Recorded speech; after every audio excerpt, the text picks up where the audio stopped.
Time for a revamp of the approach to compiling the budget, with particular focus as to how the government accounts for income and expenditure. Traditionally, the government uses the cash accounting method, simply taking into account the money it spends and the income it receives within the 12-month budget period.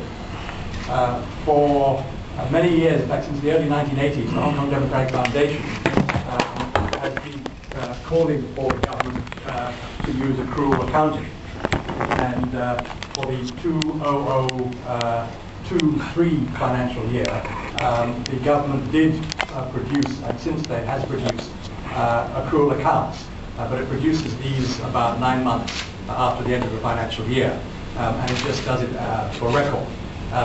But accrual accounts does have an impact on how we look at things and how we can do things. And there was an article written at the weekend by Stephen Brown in the Standard.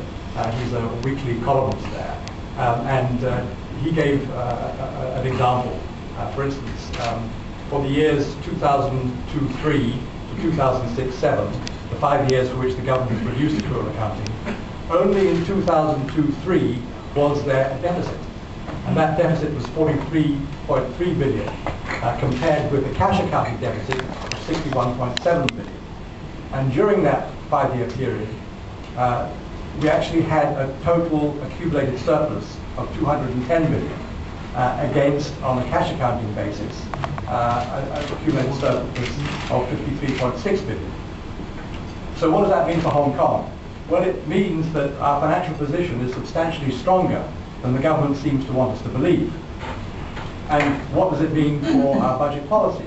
Well, again, to take an example given by Stephen Brown, during this 5-year period, when accrual accounting showed an accumulated surplus of 210 billion, the government reduced combined expenditure on social welfare, health and education from 113.7 billion in 2002-3 to 112.1 billion in 2006-7.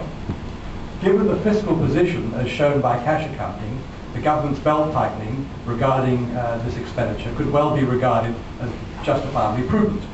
But given the real fiscal situation as shown by accrual accounting, the government's belt tightening was irresponsible, in that there was hardship that sectors of society were suffering, which could have been alleviated as government comfortably had the financial means to do so. As an aside, Stephen Brown mentioned another interesting point, and that is that when John Chung comes to announce the budget surplus this year, he will be announcing a budget surplus of 20 billion less than it really should be.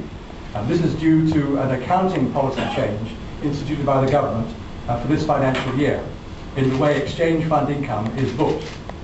So now, instead of taking the actual profit generated in the current year, the government will book the average investment return of the previous 6 years.